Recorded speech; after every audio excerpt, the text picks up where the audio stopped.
అమ్మాయి లత, నీకు ఎంత వచ్చింది? మా పర్సంటేజ్ ఎంత వచ్చింది? రిజల్ట్స్ వచ్చాయి కదా మొన్న. 95 వచ్చింది సార్. అదేంటమ్మా ఇప్పుడు నీకు 99 వస్తాయి కదా?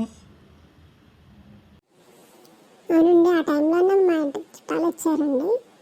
సరిగ్గా కాన్సన్ట్రేట్ చేయడం కుదరలేదు నాకు. పని కూడా చాలా ఎక్కువైంది ఆ రోజు.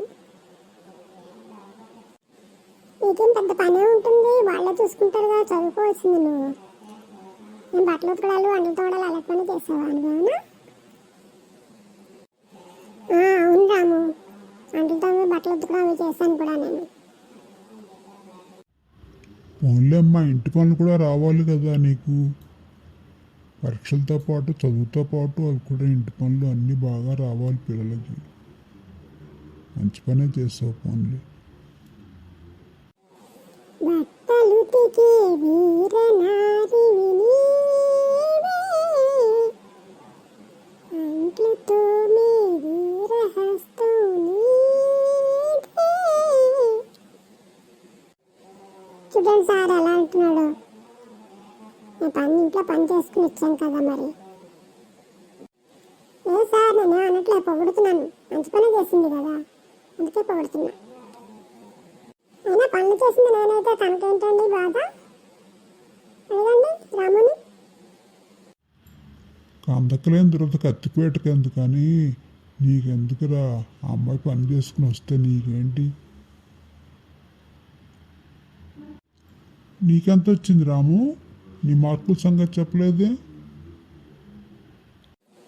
నాకు 90 వచ్చిందండి. ఏం మార్కులు ఎందుకు తగ్గాయి నీకు? సరిగ్గా చదవలేదా? లేదండి, కంబైన్ హెడ్ చేద్దామంటే మా ఫ్రెండ్స్ రాలేదండి ఆ టైంలో. ఒక్కడనే కూర్చుని చదువుతుంటే బోర్ కొట్టింది బాగా. అందుకని ఒక సినిమా చూశానండి. చింత చచ్చినా పులుపు చావదని, నీ పరీక్షలన్నీ అయిపోయే వరకు ఆ సినిమా జ్ఞాపకాలన్నీ మైండ్లోనే ఉంటాయి. పరీక్షల ముందు అందుకే సినిమాకి వెళ్ళకూడదు. భలే సామెతలు చెప్తున్నారు మాస్టర్ మీరు. నీకు తెలిసిన సామెత ఒకటి చెప్పు. కడవంత గుమ్మడికాయ కత్తిపేటకు లోకుట. నువ్వు చెప్పమ్మా ఒక సామెత. ఉత్తి ఎగురులేనమ్మా స్వర్గానికి ఎగురుతా అందుట. సరే, ఇవాళకి సెలవు. సరే మాస్టారు. Bye bye.